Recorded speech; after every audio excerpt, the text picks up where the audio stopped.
All right, AirVenture day 2. We're on the move, heading into a workshop this morning. Wood Construction 101 uses a wing rib to teach basic techniques. In advanced composites, a vacuum bagging demonstration was given. If there was a superhero in the aviation mechanic world, it would be this guy, Mike Bush. He gave a talk called The Mechanic Crisis. A lack of mechanics is threatening general aviation. A quick storm had everyone running for cover, at least everyone who wasn't filming.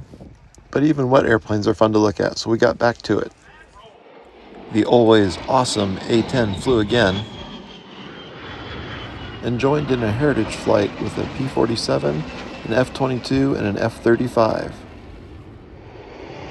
And for the first time ever at AirVenture, the Italian Air Force joined in.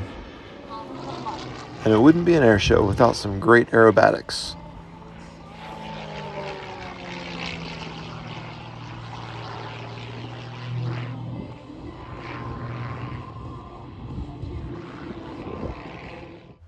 Took a look at some warbirds. Got a peek at Piper's party.